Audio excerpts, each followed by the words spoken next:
नमस्कार। Economics Awadh classes YouTube channel पे आपका स्वागत है।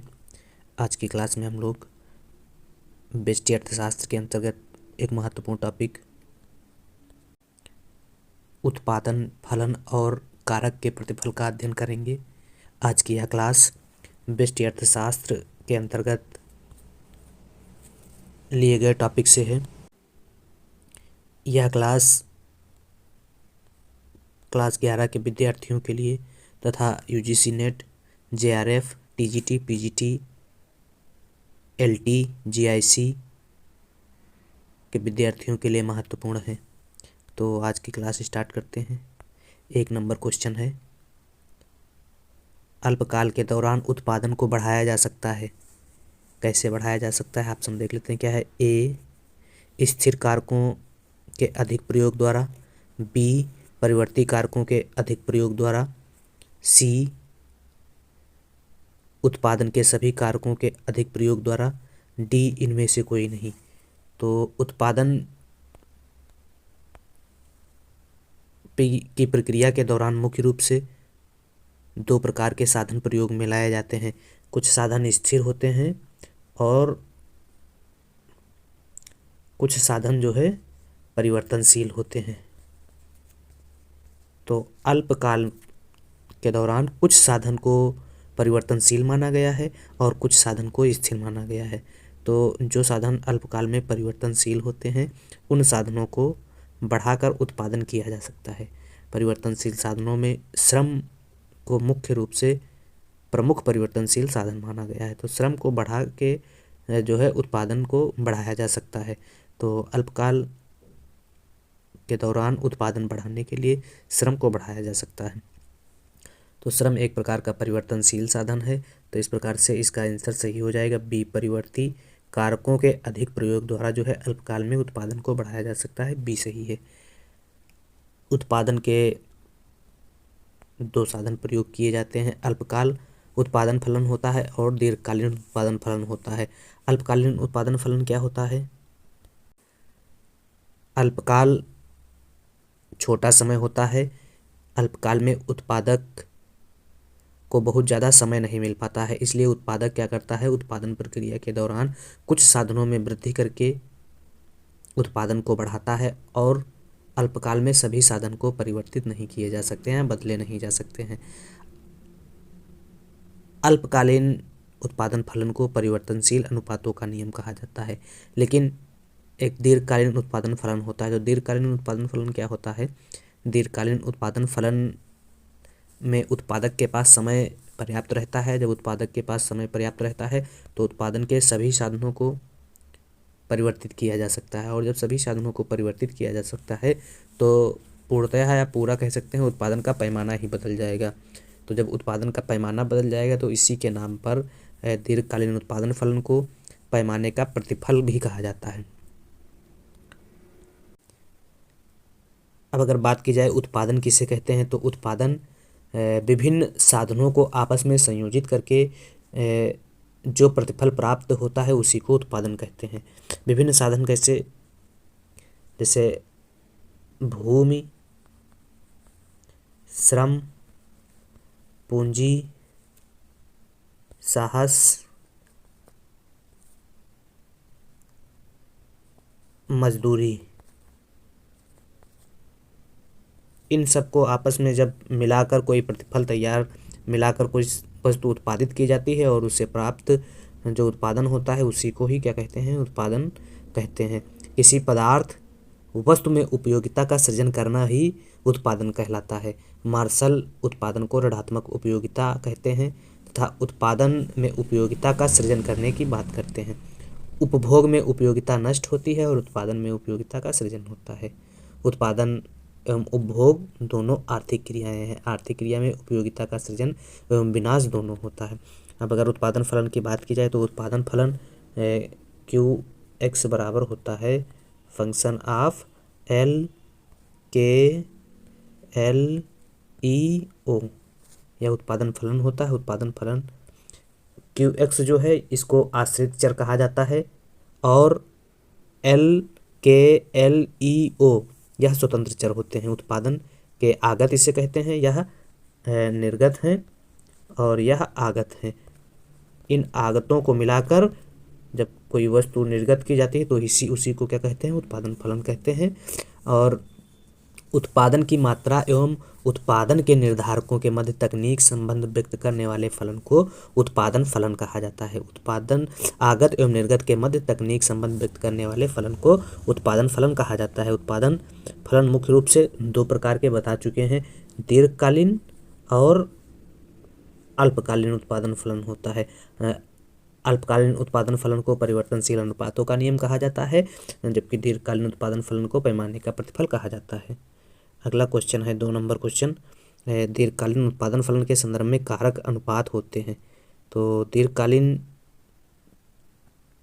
ऐसा समय है जिसमें उत्पादक को समय बहुत ज़्यादा मिलता है। जब उत्पादक को समय बहुत ज़्यादा मिलता है तो सभी उत्पादन के साधनों को बदला जा सकता है। उत्पादन के साधन तो बदले जा सकते हैं, लेकिन कारक अनुपात जो है वह स्थिर रहता है।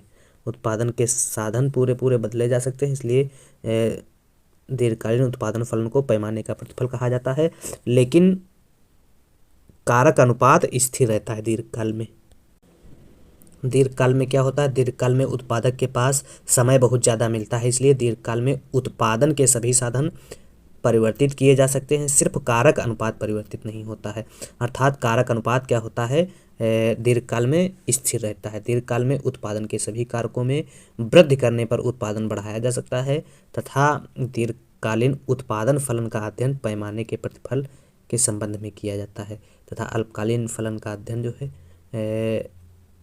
कारक के प्रतिफल के रूप में किया जाता है या परिवर्तनशील अनुपात के नियम के रूप में किया जाता है। अगला क्वेश्चन है 3 नंबर क्वेश्चन, परिवर्ती कारक के प्रति इकाई उत्पादन को कहा जाता है। तो परिवर्ती कारक के प्रति इकाई उत्पादन को औसत उत्पादन कहा जाता है। औसत उत्पादन, परिवर्ती कारक के प्रति इकाई को औसत उत्पादन कहा जाता है। एवरेज प्रोडक्शन, एवरेज प्रोडक्शन क्या होता है, औसत उत्पादन परिवर्ती इकाई कारक का प्रति इकाई उत्पादन है। AP बराबर होता है TP अपान Q, TP अपान L या Q भी कह सकते हैं। तो TP अपान L हो जाएगा, जिसमें TP बराबर हो जाएगा टोटल प्रोडक्शन और L हो जाएगा परिवर्ती कारक की इकाई, AP एवरेज प्रोडक्शन हो जाएगा। तो एवरेज प्रोडक्शन बराबर होता है TP अपान L। इसी प्रकार से उत्पादन के 3 प्रकार हैं, एवरेज प्रोडक्शन, टोटल प्रोडक्शन और मार्जिनल प्रोडक्शन। तो एवरेज प्रोडक्शन या औसत उत्पादन जो है वह TP अपान L होता है, या कह सकते हैं औसत उत्पादन परिवर्ती इकाई कारक का प्रति इकाई उत्पादन है। और कुल उत्पादन जो है TP, कुल उत्पादन उत्पादन प्रक्रिया में प्रयोग हुए परिवर्ती कारक की प्रत्येक इकाई के उत्पादन का जोड़ है। इसे परिवर्ती कारक या कुल प्रतिफल भी कहा जाता है। तो TP जो है टोटल प्रोडक्शन, औसत को भौतिक उत्पाद भी कहा जाता है। टोटल प्रोडक्शन या TP बराबर होता है सिग्मा MP, यह TP का सूत्र हो जाएगा सिग्मा MP। इसी प्रकार से सीमांत उत्पादन क्या है, मार्जिनल प्रोडक्शन। तो मार्जिनल प्रोडक्शन सीमांत उत्पादन से अभिप्राय कुल उत्पादन में परिवर्तन से है। जब परिवर्ती कारक की एक अधिक इकाई प्रयोग की जाती हैं तो उसे सीमांत उत्पादन कहते हैं। कुल उत्पादन या सीमांत उत्पादन क्या होता है, कुल उत्पादन में परिवर्तन से होता है। जब क्या होता है, परिवर्तनशील कारक की एक अधिक इकाई का प्रयोग किया जाता है तो उस अधिक इकाई के प्रयोग को ही क्या कहते हैं, सीमांत उत्पादन कहा जाता है। MP बराबर हो जाएगा TP n minus TP n-1, या कह सकते हैं MP बराबर डेल्टा TP अपान डेल्टा L। यह सूत्र है, कभी कभी पूछ लेता है एग्जाम में कि TP बराबर क्या होता है। TP बराबर TP n minus TP n-1, TP MP बराबर मार्जिनल प्रोडक्शन बराबर हो जाएगा TPN-1 हो जाएगा। अगला क्वेश्चन है 4 नंबर क्वेश्चन है, निम्न समीकरणों में से कौन सा सही है। तो यह इसमें AP, MP, MP, तो AP का सूत्र क्या होता है, एवरेज प्रोडक्शन। तो एवरेज प्रोडक्शन होता है औसत उत्पादन।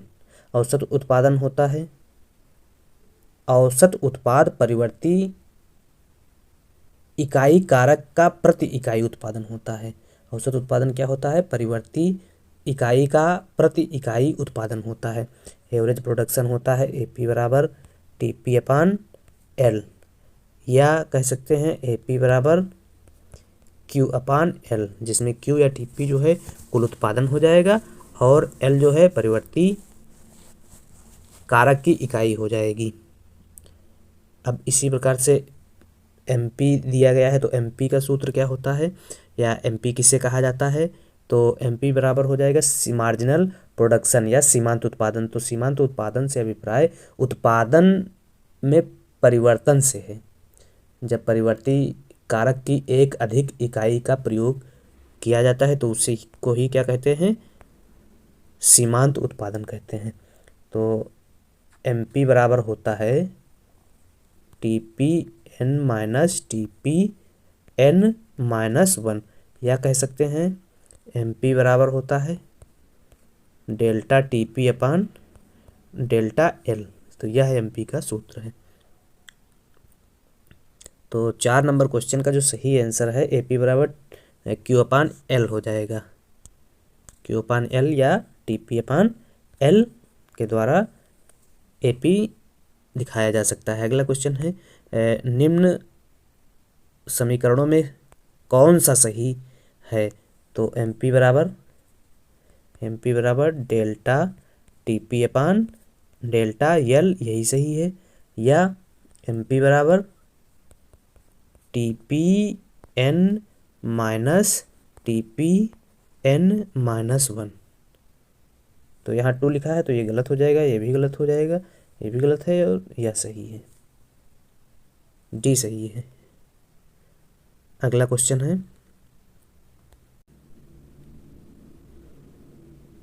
5 नंबर हो ही गया है, MP बराबर डेल्टा TP/L। 6 नंबर, परिवर्ती अनुपात प्रकार का उत्पादन फलन तब विद्यमान होता है जब उत्पादन के स्तर में परिवर्तन के साथ कारक अनुपात में परिवर्तन होता है। B, जब परिवर्ती कारक के प्रयोग को बढ़ाकर उत्पादन बढ़ाना संभव होता है। C, जब उत्पादन के स्तर में परिवर्तन से उत्पादन के पैमाने में परिवर्तन होता है। तो परिवर्ती अनुपात प्रकार का उत्पादन फलन तब विद्यमान होता है जब उत्पादन के स्तर में परिवर्तन के साथ कारक अनुपात में परिवर्तन होता है। A सही है और B भी सही है। B क्या है, जब परिवर्ती कारक के प्रयोग को बढ़ाकर उत्पादन बढ़ाया जा सकता है। तो अल्पकाल में जो है उत्पादन के कारक वह परिवर्ती होते हैं और परिवर्ती कारक के प्रयोग को बढ़ाकर ही उत्पादन अल्पकाल में बढ़ाया जा सकता है। परिवर्ती अनुपात का नियम जो है अल्पकाल से संबंध रखता है और अल्पकाल में उत्पादक को समय कम मिलता है, इसलिए उत्पादक उत्पादन के कुछ साधन परिवर्तित कर सकता है और कुछ साधन स्थिर रखता है। परिवर्ती साधन का प्रयोग करके अल्पकाल में उत्पादन को बढ़ाया जा सकता है। तो इस प्रकार से इसका 6 का सही आंसर D है। अगला क्वेश्चन है 7 नंबर क्वेश्चन, जब सीमांत उत्पाद ऋणात्मक हो तो कुल उत्पादन की स्थिति क्या होगी। तो जब सीमांत उत्पादन ऋणात्मक है तो कुल उत्पादन जो है वह घटने लगता है। इसको एक आरेख के माध्यम से समझा जा सकता है। जैसे यह आरेख बन गया टोटल प्रोडक्शन का और एक आरेख बनाना है एवरेज प्रोडक्शन और मार्जिनल प्रोडक्शन। तो जहाँ पर टोटल प्रोडक्शन अधिक होता है वहाँ मार्जिनल प्रोडक्शन क्या होता है, 0 होता है। तो यह हो जाएगा मार्जिनल प्रोडक्शन और यह हो जाएगा एवरेज प्रोडक्शन। तो जहाँ पर मार्जिनल प्रोडक्शन एवरेज प्रोडक्शन संतुलन में होते हैं वहीं से दूसरी अवस्था प्रारंभ हो जाती है। तो यह फर्स्ट अवस्था है, सेकेंड अवस्था है और यह थर्ड अवस्था है। क्वेश्चन में क्या पूछा गया है कि जब सीमांत उत्पादन ऋणात्मक हो जाता है तो कुल उत्पादन की स्थिति क्या होती है। तो सीमांत उत्पादन ऋणात्मक या ऋणात्मक हो जाता है तो टोटल उत्पादन घटने लगता है। तो टोटल उत्पादन कुल उत्पादन घटना आरंभ हो जाता है। ए ऑप्शन ही सही है, 7 का 7 नंबर ए ऑप्शन ही सही है। अगला है 8 नंबर क्वेश्चन, औसत उत्पादन बढ़ता है जब सीमांत उत्पादन। तो औसत उत्पादन जब बढ़ रहा है, औसत उत्पादन बढ़ता है तब सीमांत उत्पादन क्या होता है। औसत उत्पादन यह बढ़ रहा है तब सीमांत उत्पादन क्या हो रहा है, औसत उत्पादन से अधिक है। तो मार्जिन हाँ, तो जब यह एपी बढ़ रहा है तो एमपी अधिक है एपी से। तो एमपी सीमांत उत्पादन औसत उत्पादन से अधिक है, यह सही है बी। अगला क्वेश्चन है इनमें से, अगला क्वेश्चन क्या कह रहा है, इस आरेख को एक बार समझ लेते हैं। चलिए आगे भी समझा देंगे अगला क्वेश्चन जब मिलेगा। अगला क्वेश्चन है 9 नंबर, इनमें से कौन सा परिवर्ती अनुपात के नियम में लागू होने का कारण है। परिवर्ती अनुपात के नियम में लागू होने का कारण क्या है। तो ऑप्शन ए कई कारकों का स्थिर होना, बी कई कारकों का दूसरों की तुलना में कुशल होना, सी कारकों का विशिष्ट होना, डी इनमें कोई नहीं। तो परिवर्ती अनुपात के नियम के लागू होने का जो कारण है कई कारकों का स्थिर होना है। परिवर्ती अनुपात के नियम के लागू होने के जो कारण हैं, जैसे परिवर्ती अनुपात नियम जो है वह परिवर्ती अनुपात का नियम हमें बताता है कि जैसे जैसे परिवर्ती कारक की अधिक से अधिक इकाई का प्रयोग स्थिर कारक के साथ किया जाता है तो परिवर्ती कारक का सीमांत उत्पाद आरंभ में बढ़ता है, फिर शीर्ष होता है, फिर घटने लगता है। जब परिवर्ती कारक का मार्जिनल प्रोडक्शन बढ़ता है अर्थात टीपी में बढ़ती दर से वृद्धि होती है तो उसको क्या कहते हैं, प्रथम अवस्था कहते हैं। जब परिवर्ती कारक का सीमांत उत्पाद गिरता है अर्थात टीपी घटती दर से बढ़ता है तो उससे सेकेंड अवस्था कहते हैं। और जब परिवर्ती कारक का अनुपात सीमांत उत्पाद जो है शून्य होता है तो टीपी उत्पादन में वृद्धि रुक जाती है और एमपी ऋणात्मक हो जाता है तो टीपी घटने लगती है। जैसे इसी को आरेख से ही समझा जा सकता है। आरेख भी बनाए थे वही आरेख दोबारा बना रहे हैं। यह हो जाएगा टोटल प्रोडक्शन, एक आरेख नीचे बनेगा मार्जिनल प्रोडक्शन और यह हो जाएगा एवरेज प्रोडक्शन। तो यह फर्स्ट अवस्था हो जाएगी, यह सेकेंड अवस्था और यह थर्ड अवस्था। फर्स्ट अवस्था में क्या है, टीपी एपी एमपी सब बढ़ रहे हैं, टीपी एपी एमपी सब बढ़ रहे हैं। फर्स्ट अवस्था में क्या है, टीपी एपी एमपी सब बढ़ रहे हैं और सब धनात्मक हैं। टीपी एपी बढ़ रहे हैं और एमपी जो है फर्स्ट अवस्था में शीर्ष पे पहुंच जा रही है और उसके बाद फर्स्ट ही अवस्था में एमपी घटने लगती है। तो टीपी एपी एमपी सब बढ़ रहे हैं, सभी धनात्मक हैं और एमपी शीर्ष पर पहुंच जा रही है फिर घटने लगती है प्रथम अवस्था में।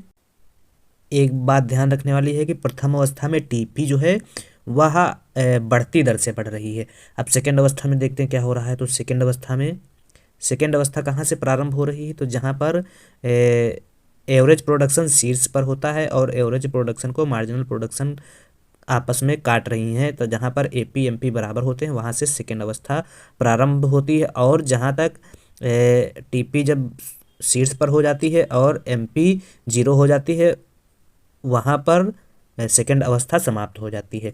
तो सेकेंड अवस्था के अंतर्गत टीपी एपी एमपी यह तीनों क्या है, धनात्मक हैं। टीपी बढ़ रहा है, टोटल प्रोडक्शन बढ़ रहा है लेकिन घटती दर से बढ़ रहा है। टोटल प्रोडक्शन बढ़ तो रहा है लेकिन घटती दर से बढ़ रहा है सेकेंड अवस्था में। और क्या संबंध पाया जाता है एपी एमपी या टीपी में, तो अगला जो संबंध है सेकेंड अवस्था में एपी तथा एमपी घट रहे हैं। एपी और एमपी, एपी भी घट रहा है, एमपी भी घट रहा है, लेकिन एमपी तेजी से घट रहा है। एमपी तेजी से घट के शून्य पर पहुंच जा रहा है। किस अवस्था में, सेकेंड अवस्था में। और एपी ज़्यादा होता है एमपी से सेकेंड अवस्था में। अब तो सेकेंड अवस्था क्या होती है, यह परिवर्तनशील साधन का ह्रासमान प्रतिफल कहलाती है, क्योंकि सब घट रहे हैं। और फर्स्ट अवस्था परिवर्तनशील साधन का वर्धमान प्रतिफल कहलाती है। परिवर्तनशील साधन में श्रम को लिया जा रहा है। अब अगली तीसरी अवस्था क्या है, तो तीसरी अवस्था में टोटल प्रोडक्शन घटने लग रहा है, यही तीसरी अवस्था है। तो तीसरी अवस्था में टोटल प्रोडक्शन यह घटने लग रहा है और एवरेज प्रोडक्शन औसत उत्पादन में गिरावट आ रही है। लेकिन यह दोनों टोटल प्रोडक्शन और एवरेज प्रोडक्शन क्या है, धनात्मक हैं। और मार्जिनल प्रोडक्शन जीरो के बाद चला जाता है, मतलब ऋणात्मक हो जा रहा है। तो तीसरी अवस्था में टीपी एपी घट रहे हैं लेकिन धनात्मक हैं, और एमपी क्या हो रहा है, ऋणात्मक पहुंच जा रहा है। तो इसलिए तृतीय अवस्था को ह्रासमान प्रतिफल कहते हैं, ह्रासमान प्रतिफल का नियम कहा जाता है। अब एक कुशल उत्पादक जो होता है, या कह सकते हैं उत्पादन की आदर्श अवस्था जो होती है, वह सेकेंड अवस्था में देखने को मिलती है। या उत्पादक जो है सेकेंड अवस्था में उत्पादन करना पसंद करता है।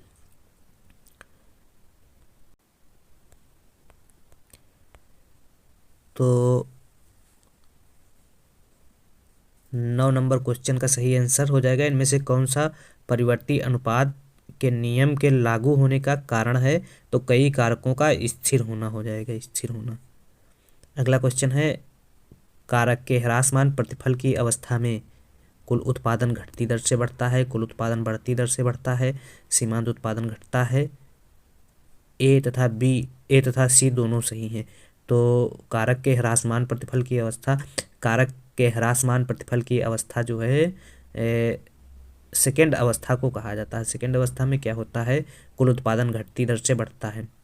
टोटल उत्पादन क्या होता है, घटती दर से बढ़ता है, और कुल उत्पादन बढ़ती दर से बढ़ता है।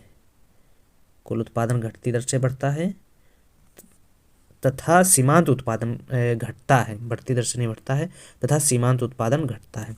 तो आरेख से जाना जा सकता है आराम से इसको। ह्रासमान प्रतिफल की अवस्था सेकेंड अवस्था है, तो सेकेंड अवस्था बनाना पड़ेगा इस आरेख में, और सेकेंड अवस्था बना के भी पता चल जाएगा क्या हो रहा है। यह टीपी हो जाएगा, एमपी हो जाएगा, और यह है एपी। जहाँ पे काटेंगे यहीं पे सेकेंड अवस्था हो जाएगी। तो यह सेकेंड अवस्था है। सेकेंड अवस्था में अब क्या हो रहा है, यह टीपी क्या हो रहा है, घटती दर से बढ़ रहा है।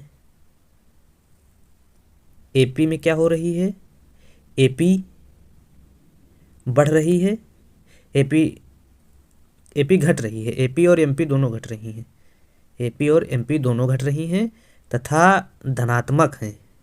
तो टीपी घटती दर से बढ़ रही है, एपी एमपी दोनों घट रही हैं, इसलिए इस अवस्था को क्या कहा गया है, ह्रासमान प्रतिफल की अवस्था कहा गया है। तो ह्रासमान प्रतिफल, टीपी के बारे में विशेष ध्यान रखना है कि पहली अवस्था में टीपी बढ़ती दर से बढ़ रहा है, सेकेंड अवस्था में घटती दर से बढ़ रहा है, और थर्ड अवस्था में टीपी में गिरावट आने लगती है। तो पहली अवस्था को क्या कहा जा रहा है, वर्धमान प्रतिफल का नियम। द्वितीय अवस्था को ह्रासमान प्रतिफल का नियम, और तृतीय अवस्था को क्या कहा जा रहा है, ह्रासमान प्रतिफल। तृतीय अवस्था को भी कहा जा रहा है ऋणात्मक प्रतिफल की अवस्था कह सकते हैं तृतीय अवस्था को, क्योंकि एमपी ऋणात्मक हो जा रही है। तो क्वेश्चन जो था उसमें ह्रासमान कारक के ह्रासमान प्रतिफल की अवस्था में कुल उत्पादन घटती दर से बढ़ता है, ठीक है, और सीमांत उत्पादन घटना प्रारंभ हो जाता है। तो डी सही है। अगला क्वेश्चन है, ऋणात्मक प्रतिफल की अवस्था शुरू होती है। अब फिर आरेख से ही पता चलेगा ऋणात्मक प्रतिफल की अवस्था कहाँ से शुरू होती है। तो जैसे यह आरेख बना टोटल प्रोडक्शन का, और टोटल प्रोडक्शन जहाँ पे शीर्ष होता है वहाँ पे मार्जिनल प्रोडक्शन क्या हो जा रहा है, वहाँ पे मार्जिनल प्रोडक्शन हो जा रहा है 0। तो यह एमपी हो जाएगा। उसके बाद मार्जिनल प्रोडक्शन 0 के बाद ऋणात्मक होने लगता है, और यह एपी है। तो यह नति परिवर्तन बिंदु हो जाएगा यहाँ पे, और जहाँ पे टीपी एपी और एमपी आपस में एक दूसरे को काटते हैं वहाँ से क्या हो जाएगी, सेकेंड अवस्था। तो यह इतनी फर्स्ट अवस्था, सेकेंड अवस्था ये बीच की, और थर्ड अवस्था बिल्कुल बाहर की। फर्स्ट अवस्था जो है वर्तमान प्रतिफल की अवस्था कहलाती है। वर्तमान प्रतिफल की अवस्था में क्या हो रहा है, टीपी बढ़ती दर से बढ़ रहा है, एपी बढ़ रहा है, और एमपी बढ़ रहा है, शीर्ष हो जा रहा है और घटने लग रहा है, और टीपी एपी एमपी सभी धनात्मक रहते हैं। और सेकेंड अवस्था में टीपी बढ़ रहा है लेकिन घटती दर से बढ़ रहा है, एमपी घट रहा है और एपी घट रहा है। और थर्ड अवस्था में टीपी घट रहा है, एपी घट रहा है, और एमपी ऋणात्मक हो गया है। अब पूछ रहा है इसमें क्वेश्चन में ऋणात्मक प्रतिफल की अवस्था शुरू होती है, सीमांत उत्पादन घटता है। जब सीमांत उत्पादन घटता है तब ऋणात्मक प्रतिफल की अवस्था शुरू होती है। तो ऐसा नहीं है फर्स्ट अवस्था में फर्स्ट अवस्था में बढ़ते वर्धमान या बढ़ते प्रतिफल के नियम लागू होते हैं, सेकेंड अवस्था में ह्रासमान प्रतिफल के नियम लागू होते हैं, और थर्ड अवस्था में ऋणात्मक प्रतिफल के नियम लागू होते हैं। तो कब लागू होते हैं ऋणात्मक प्रतिफल की अवस्था के नियम, तो इसमें पूछा गया है जब सीमांत उत्पादन घटता है। तो जब सीमांत उत्पादन घटता है तब तो वर्धमान प्रतिफल के ही नियम लागू हैं। इसके बाद जब जब सीमांत उत्पादन बढ़ता है तब भी वर्धमान प्रतिफल के नियम ही लागू हैं। सीमांत उत्पादन जब घटता है तब एक प्रकार से कह सकते हैं ह्रासमान प्रतिफल के नियम लागू हैं, जब बढ़ता है तब वर्धमान प्रतिफल के नियम लागू हैं। और सीमांत उत्पादन जब ऋणात्मक होता है, तो जब सीमांत उत्पादन ऋणात्मक हो जा रहा है तब क्या हो रहा है, ऋणात्मक प्रतिफल की अवस्था होती है। तो सी ऑप्शन सही है। अगला क्वेश्चन, एमपी एपी को उसके उच्चतम बिंदु पर काटता है। तो एमपी एपी को उसके उच्चतम बिंदु पर काटता है। तो मान लेते हैं यह एमपी हो जाएगा और यह एपी हो जाएगा। एमपी एपी को उसके उच्चतम बिंदु पर काटता है। तो जब क्या होता है, दोनों बराबर होते हैं तभी काटेगा। जब एपी और एमपी बराबर होते हैं तभी एक दूसरे को वह इंटरसेप्ट या काटते हैं। तो सी सही है 13 का। अगला 14 नंबर क्वेश्चन, जब एमपी घटता है तो टीपी बढ़ता है। हाँ, फिर आरेख बना रहे हैं, आरेख से भी समझ में आ जाएगा। इस बार छोटा सा आरेख बना रहे हैं। यह हो जाएगा टीपी और यह हो जाएगा एमपी और यह हो जाएगा एपी। जहाँ पर एपी एमपी एक दूसरे को काटते हैं वहाँ से सेकेंड अवस्था प्रारंभ होती है। क्वेश्चन पूछ रहा है जब एमपी घटता है तो टीपी बढ़ता है। तो जब एमपी घटता है तो टीपी बढ़ता है। तो जब यह घटता है एमपी तो टीपी घटती दर से बढ़ता है, घटती दर से बढ़ रहा है। और जब प्रथम अवस्था में टीपी बढ़ती दर से बढ़ रहा है और तीसरी अवस्था में टीपी क्या हो रहा है, घटने लगता है। तो इसी प्रकार से अगर एपी की बात की जाए तो एपी प्रथम अवस्था में बढ़ रहा है, द्वितीय अवस्था में घटती दर से बढ़ रहा है और तृतीय अवस्था में घटने लगता है। अगर एमपी की बात की जाए तो प्रथम अवस्था में बढ़ रहा है, शीर्ष पर होता है, घटने लगता है, सेकेंड अवस्था में घटने लगता है, और थर्ड अवस्था में एमपी ऋणात्मक हो जा रहा है। तो जब एमपी घटता है तो एपी घटती दर से बढ़ता है। तो 13 का सही आंसर बी है। अगला 14 नंबर, जब कुल उत्पादन अधिकतम होता है तो सीमांत उत्पादन। तो इसको भी आरेख से देख लेते हैं। जब कुल उत्पादन, टोटल उत्पादन यह अधिकतम है, शीर्ष पर है, तो सीमांत उत्पादन के बारे में पूछा गया तो सीमांत उत्पादन यह 0 हो जाएगा, 0 हो जाएगा।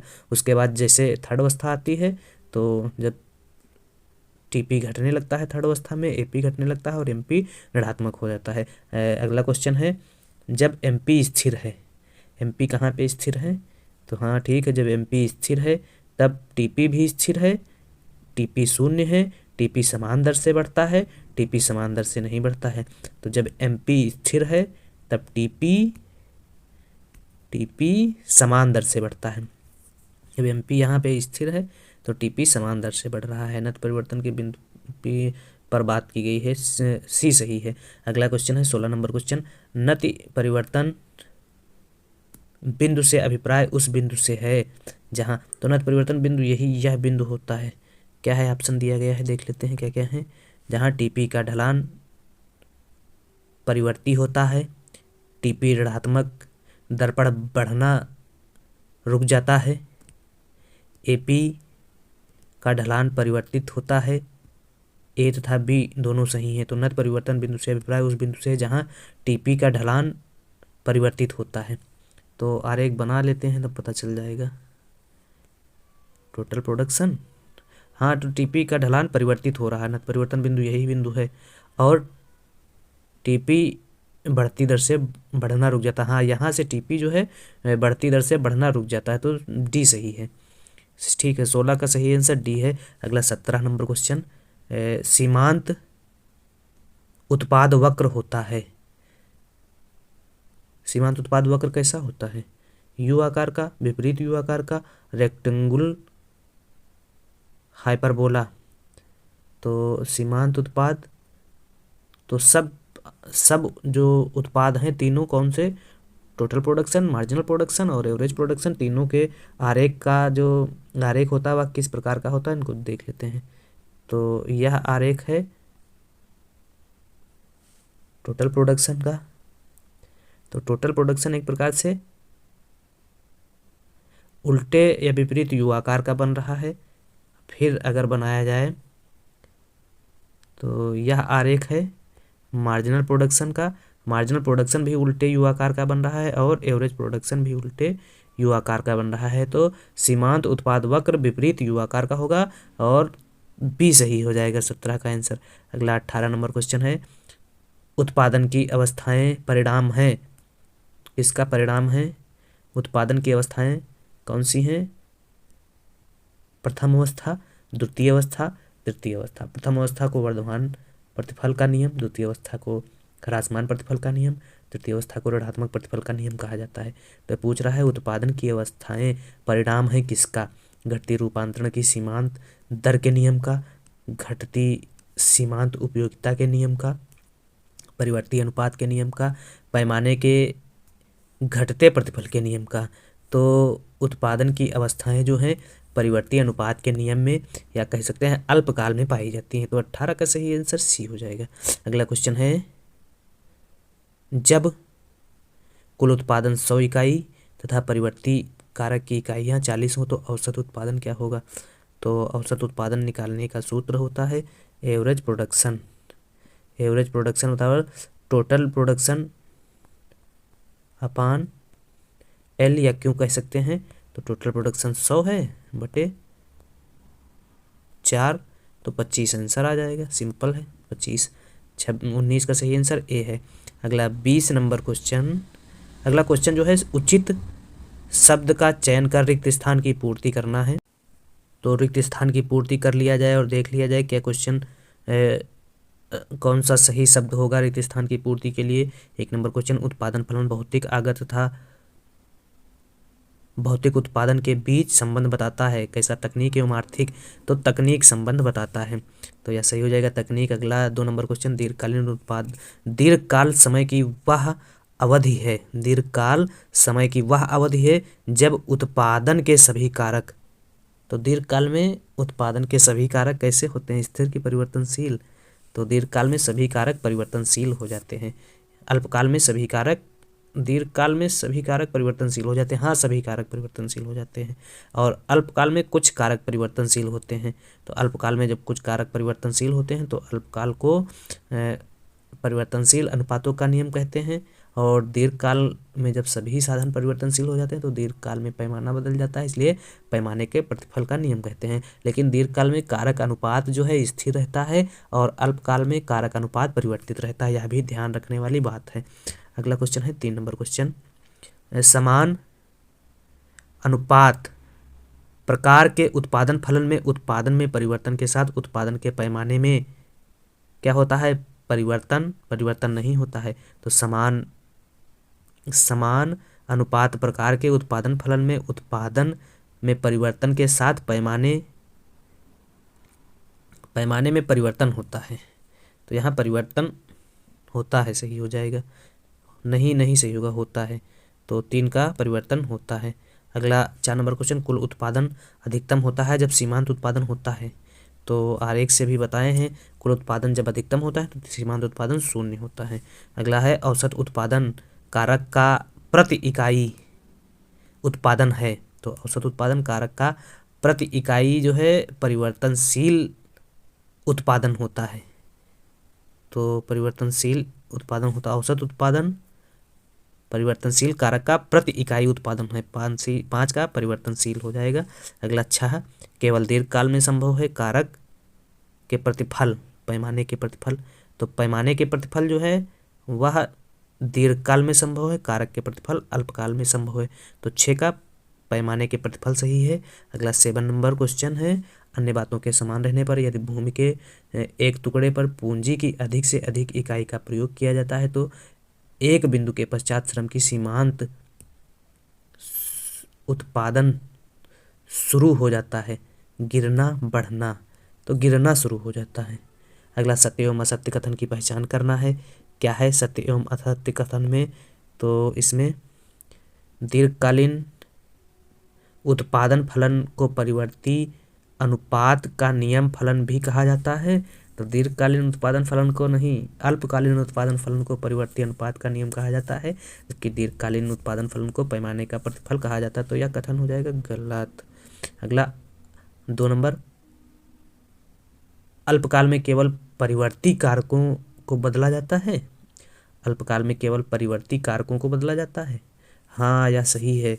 और दीर्घकाल में परिवर्ती कारक स्थिर रहते हैं, तो यह सही है। अगला है एपी बराबर कुल उत्पाद बटे परिवर्ती कारक की इकाई। एपी बराबर कुल उत्पाद बटे परिवर्ती कारक की इकाई। तो यह 3 सही है। अगला 4 नंबर क्वेश्चन। सीमांत उत्पाद धनात्मक, शून्य या ऋणात्मक हो सकता है, किंतु औसत उत्पाद सदैव धनात्मक होता है। तो सीमांत उत्पाद का आरेख अगर बनाएंगे तो पता चल जाएगा। सीमांत उत्पाद MP, तो यह धनात्मक भी है, यहाँ तक धनात्मक है, यहाँ तक, फिर 0 हो गया, फिर ऋणात्मक हो गया। और औसत उत्पाद क्या होता है? औसत उत्पाद हमेशा धनात्मक होता है। सही है, 4 कथन सही है। अगला 5 नंबर है। यदि सीमांत उत्पाद शून्य होता है तो कुल उत्पाद अधिकतम होता है। यदि सीमांत उत्पाद शून्य होता है तो कुल उत्पाद अधिकतम होता है। तो यह भी आरेख से ही पता चलेगा। सीमांत उत्पाद अधिकतम होता है तो कुल उत्पाद, सीमांत उत्पाद शून्य तो कुल उत्पाद अधिकतम। तो यह हो जाएगा कुल उत्पाद, टोटल प्रोडक्शन। और सीमांत उत्पाद का आरेख बना देते हैं, यह हो जाएगा मार्जिनल प्रोडक्शन। जो टोटल प्रोडक्शन अधिकतम होता है तो सीमांत 0 होता है। तो सही है, सही है, सही है। 5 सही है। जब सीमांत उत्पाद शून्य होता है तो कुल अधिकतम होता है। ठीक है। अगला 6 नंबर क्वेश्चन है। घटते प्रतिफल का नियम तब लागू होता है जब सभी कारक अनुपात परिवर्तनशील होते हैं। घटते प्रतिफल का नियम तब लागू होता है जब सभी कारक अनुपात परिवर्तनशील होते हैं। घटते प्रतिफल का नियम तब लागू होता है जब सभी कारक अनुपात परिवर्तनशील होते हैं। यह गलत है। अगला, उत्पादन का संतुलन तब प्राप्त होता है जब सीमांत उत्पाद घटता है। उत्पादक का संतुलन तब प्राप्त होता है जब सीमांत उत्पाद घटता है। सही है। अगला है सही कथनों का मिलान करना है। तो इनमें देखना है इस ABCD में कौन सा कथन सही है। तो इसमें देख लेते हैं कौन सा कथन सही है। उत्पादन फलन कारक आगतों तथा उत्पादन के बीच संबंध स्थापित करने वाला विशुद्ध रूप से आर्थिक संबंध है। तो उत्पादन फलन क्या होता है? उत्पादन फलन भौतिक तथा अभौतिक उत्पादन के बीच पाए जाने वाले फलनात्मक संबंध को उत्पादन फलन कहते हैं। उत्पादन फलन की मात्रा उत्पादन के निर्धारकों के मध्य तकनीक संबंध व्यक्त करने वाले फलन को उत्पादन फलन कहा जाता है। आगत एवं निर्गत के मध्य तकनीक संबंध व्यक्त करने वाले फलन को उत्पादन फलन कहा जाता है। तो यह है गलत। स्थिर कारक का अनुपात उत्पादन बढ़ने पर बढ़ता है। तो स्थिर कारक का अनुपात, स्थिर कारक का प्रयोग उत्पादन बढ़ने पर बढ़ता है? नहीं, यह भी गलत है। अल्पकालीन उत्पादन फलन पैमाने के प्रतिफल के संबंध में, तो अल्पकालीन उत्पादन फलन जो है वह पैमाने के प्रतिफल नहीं, परिवर्तनशील अनुपात के नियम से संबंध रखता है, लेकिन दीर्घकालीन उत्पादन फलन पैमाने के प्रतिफल से संबंध रखता है। तो C है गलत। अगला ABC गलत है तो D सही हो जाएगा। तो D सही हो जाएगा। D में क्या है? कुल उत्पादन बराबर होता है परिवर्ती कारक की प्रत्येक इकाई के अनुरूप सीमांत उत्पादन का जोड़ हो जाएगा। तो D सही हो जाएगा। D 4 D सही है।